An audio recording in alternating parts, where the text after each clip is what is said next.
Hello students, जैसे आप देख पा रहे होंगे वीडियो में कि यहाँ पर लिखा है कक्षा 9।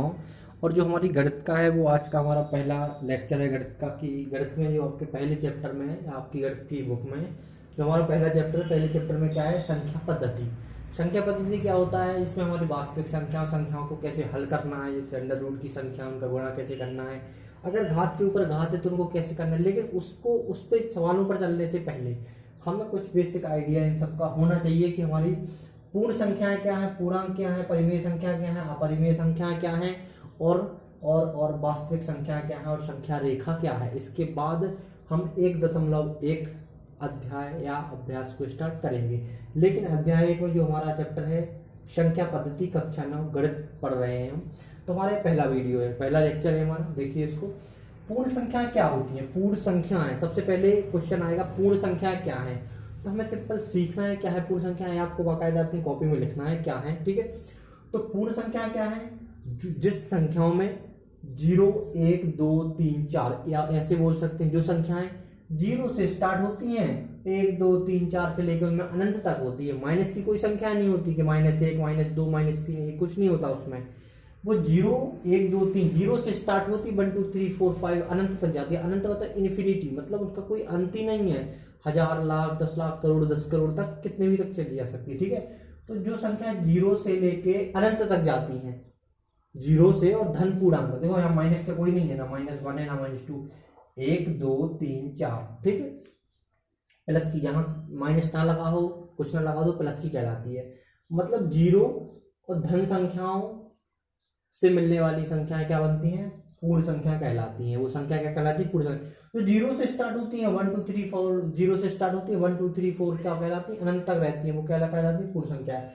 मतलब हम समझ सकते हैं पूर्ण संख्या क्या है, 0 1 2 3 4 5 0 से स्टार्ट हुई अनंत तक गई, वो क्या है, पूर्ण संख्या है, ठीक है।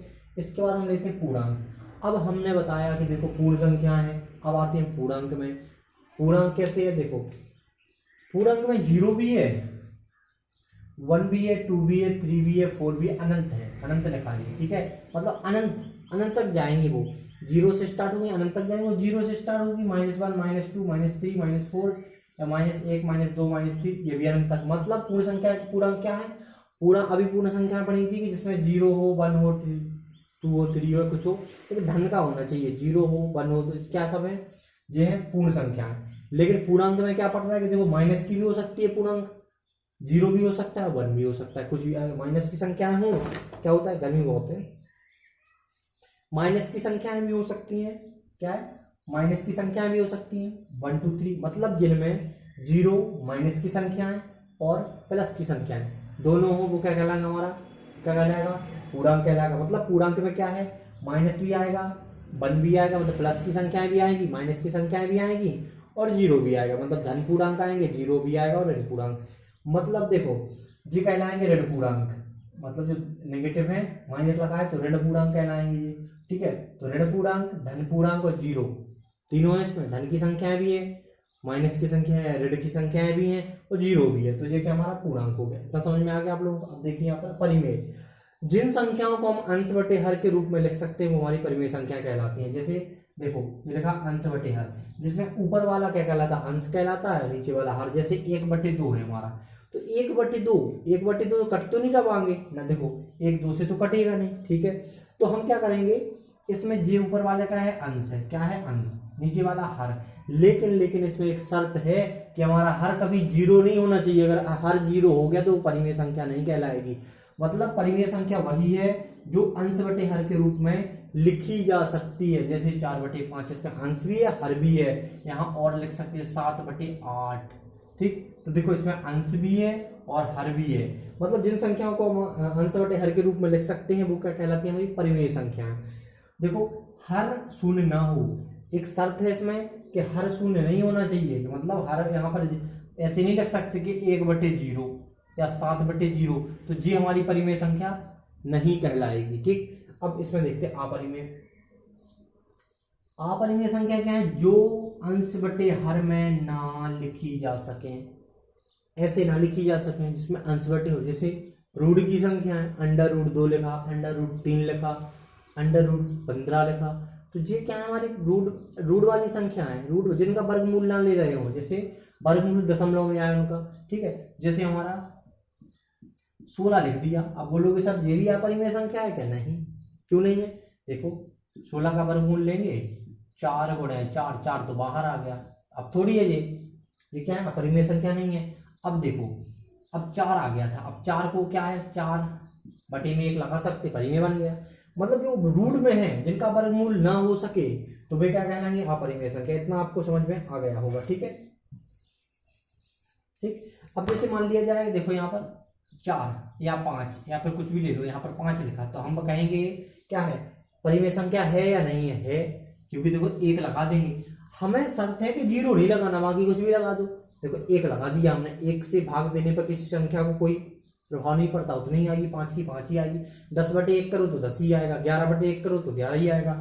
लेकिन ध्यान रखना है कि रूट में लिखा हो और उसका वर्गमूल ना हो रहा हो, ठीक है। रूट में लिखा 2 का वर्गमूल तो नहीं हो रहा, दशमलव में आएगा, 1.414 आएगा, तो वो हमारा क्या हो जाएगा, परिमेय संख्या नहीं कहलाएगी, वो अपरिमेय संख्याओं में आएगा, ठीक।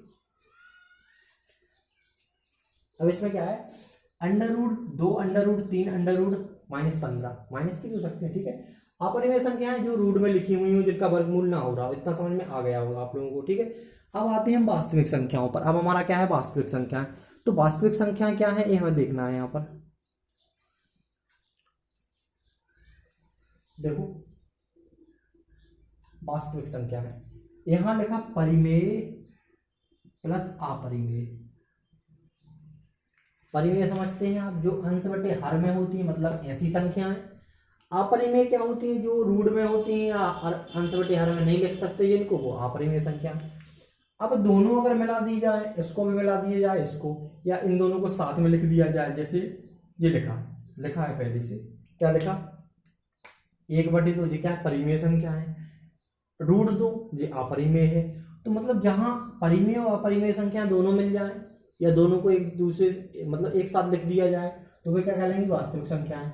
जैसे यहाँ लिखा था धन पूर्णांक ऋण पूर्णांक, मतलब पूर्णांक देखो -1 -2 माइनस की संख्या लिखा और प्लस की संख्या लिखा, साथ में 0 लिख दिया, तो ये क्या कहलाएंगे, हमारे पूर्णांक कहलाते हैं।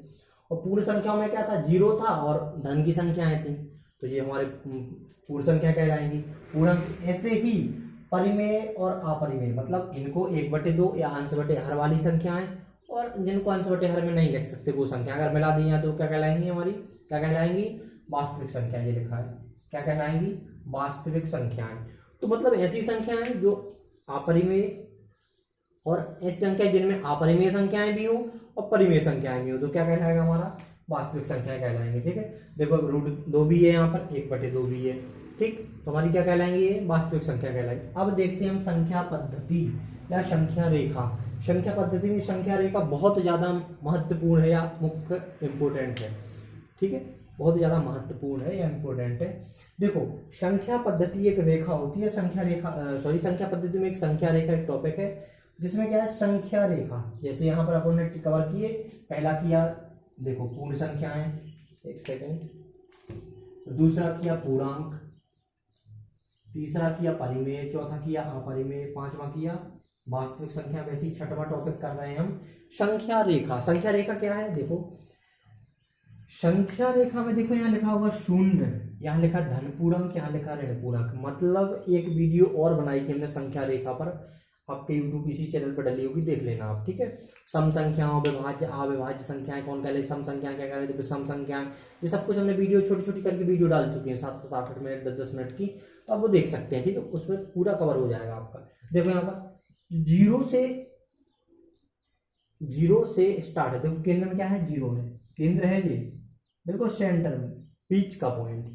संख्या रेखा अब 0 से इस साइड धन की रहती है, बाएं साइड क्या रहती है, माइनस की रहती है, ऋण की रहती है। तो देखो ये लिखा ऋण पूर्णांक, ये लिखा धन पूर्णांक और 0। संख्या रेखा मतलब इसका ये संख्या रेखा में 0 भी होता है, धन की संख्याएं भी होती हैं, ऋण की संख्याएं भी होती हैं, धन की भी होती हैं, ऋण की भी होती हैं और 0 भी होता है, ठीक। जैसे हमारा पूर्णांक था, तो संख्या रेखा पर पूर्णांक ही रखते हैं। पूर्णांक में देखो 0 था, धन की संख्याएं भी थी, ऋण की संख्याएं भी थी। वैसे ही तो इसमें देखो ऋण पूर्णांक है, धन पूर्णांक है और शून्य भी, यही तो हमारा पूर्णांक था। मतलब संख्या रेखा पर पूर्णांक रखते हैं हम, जिसमें हमारा देखो धन की संख्या भी है, ऋण की संख्या भी है, जीरो। अब कैसे रखते हैं वो देखते हैं। जीरो रखेंगे बीचों बीच, बीचों बीच क्या रखेंगे, जीरो रखेंगे। ठीक, क्या रखेंगे, जीरो रखेंगे बीचों बीच।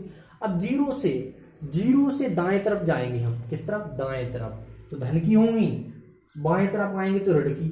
अब बाएं तरफ जितने आते जाएंगे उतनी संख्याएं बढ़ती जाएंगी, जैसे बाएं तरफ चलते जाए, जीरो के बाएं तरफ आए, देखो -1, -2, -3, -4, -5, ऐसे बढ़ती जाएंगे, अनंत तक जाएंगे, अनंत अनंत, जिसका कोई अंत नहीं है। ठीक है, अब जीरो से दाएं तरफ अभी हम बाएं तरफ गए थे तो हमें माइनस माइनस की संख्या, मतलब ऋण पूर्णांक में लेते हैं हमें। अब हम देखते हैं धन पूर्णांक। धन पूर्णांक में क्या है, देखो 1 2 3, मतलब धन की संख्या मिलेंगी अनंत तक, जिसका कोई अंत नहीं है। ठीक है, अनंत तक मिलेंगी, जैसे 1 2 3 4 5 6 7, ऐसी हजार, लाख, 10 लाख, करोड़, 10 करोड़, ऐसे अरब। तो इस टाइप से हमें क्या मिलेंगी, धन पूर्णांक। मतलब संख्या रेखा में क्या होता है, जीरो लेंगे बीच बिंदु में, या फिर संख्या रेखा के बिल्कुल बीच में क्या लेंगे, जीरो निरूपित करेंगे। जीरो निरूपित किया, उसके अगर दाएं तरफ चले जाओ जीरो के संख्या रेखा में। अब संख्या रेखा क्यों बोला गया, रेखा कभी खत्म नहीं होती, रेखा खंड खत्म होता है। अगर 3 सेंटीमीटर का बोला जाए तो वो रेखा खंड होगा, रेखा कभी खत्म नहीं होती। देखो तीर लगा है, मतलब ये जाएगी जहां इसका मन करेगा। ठीक है, जे जाएगी सीधे इस साइड जाएगी वो। तो -0 से इस बाएं तरफ जा रही है वो ऋण की संख्याएं होगी, उनमें जो दाएं तरफ जा रही है वो धन की संख्याएं होती जाएंगी। जैसे धन पूर्णांक किस साइड, ऋण पूर्णांक बाएं साइड, जीरो के बाएं तरफ होता है ऋण पूर्णांक, जीरो के दाएं तरफ होता है धन पूर्णांक। मतलब अगर जीरो के बाएं तरफ आप बढ़ते जाएंगे तो क्या है, धन की संख्या वो जीरो के बाएं तरफ बढ़ते जाएंगी, इस साइड बढ़ते जाएंगे बाएं तरफ। देखो ये बाएं, ये जीरो है बीच का बीच, इस साइड बाएं क्या है, धन पूर्णांक के, धन की संख्या बढ़ती जाएंगी, इस साइड ऋण की संख्या बढ़ती। मतलब संख्या रेखा में क्या है, पूरी संख्या पूर्णांक ही रहते हैं। पूर्णांक में जीरो भी आता है, 1 भी आता है, मतलब धन की संख्या है, ऋण की संख्या है। तो संख्या रेखा में पूर्णांक को निरूपित करते हैं। पूर्णांक में क्या होता है, संख्या रेखा में जीरो को हम केंद्र यहाँ बीच का बीच करते हैं या मध्य बिंदु में रखते हैं, और इसके बाद जो धन पूर्णांक होते हैं हमारे, धन पूर्णांक को क्या करते हैं, जीरो के दाएं तरफ करते हैं। और संख्या रेखा में जो ऋण पूर्णांक होते हैं कहाँ उपस्थित होते हैं, ऋण पूर्णांक होते हैं हमारे बाएं तरफ, जीरो के बाएं तरफ। अब जैसे मान लो कह दिया जाए -2 और 5 को संख्या रेखा पर निरूपित करिए, देखो करते हैं अभी कैसे। देखो 5 कहाँ है, धन का है 5, तो ये हो गया हमारा, ये 5 तो निरूपित हो गया। -2 करो, देखो -2 ये हो गया, ये -2 है, और इसको ऊपर ले जाओ तो -0 क्या, 5। इस टाइप से निरूपित करते हैं। अगर धन का आया तो जीरो के दाएं तरफ होगा, और ऋण क्या आया या माइनस का आया तो जीरो के बाएं तरफ होगा। थैंक यू, ये लेक्चर हमारा यहीं तक। अब 1.1 हम क्या करेंगे, अध्याय स्टार्ट करेंगे, जो अगला वीडियो हमारा होगा। Thank you.